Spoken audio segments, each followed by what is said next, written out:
tayyor bo'lamiz hali. Bu videoni oxirigacha ko'rmasangiz nima bo'layotganligini tushunmaysiz. Sovuqlar bilan charchamayapsizmi? Rahmat. Qishga tayyormisiz?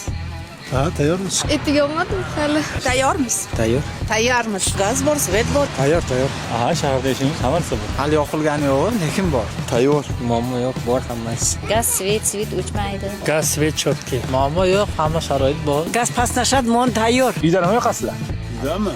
O'tin, ko'mir. Muammo yo'q. O'zbekistonimiz go'zal jannat makon. Qishga tayyormisiz?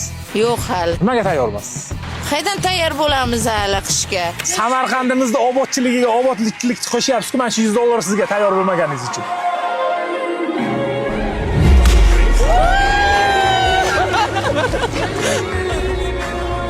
O'zi bugungi kunda qahramonisizlar, bilasizlarmi? Mehmonlar kelyapti, ketyapti, tadbirlar bo'lyapti, sizlar tinmay mehnat qilyapsizlar. Siz hovlida yashaysizmi yo domda yashaysizmi? Shunday qishloqda yashayman. Qishloqda yashaysiz. Sizga yana bitta surprizimiz bor, hozir aytib ko'rsataman. Qayda?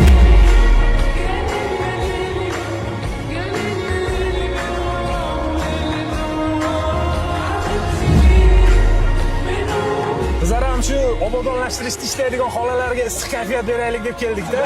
Mana shu ko'mir sizga, mana shu bir moshin ko'mir sizga yetadi. Yetadimi qishda o'tkazish?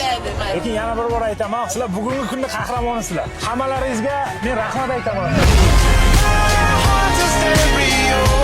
O'g'illarimiz ham sizlarga o'xshagan mard, odamlarga xizmat qilayotgan insonlar bo'lib yetsin. Rahmat sizlarga. Sog' bo'linglar, charchamanglar. Biz yaxshilik qilishda davom etamiz, bizni kuzatishda davom eting. Rahmat hammaga, sog' bo'linglar. Mana shu obunachimga 1 million so'm ketdi. Keyingi 1 millionni siz yutib olishingiz mumkin. Hoziroq menga obuna bo'ling.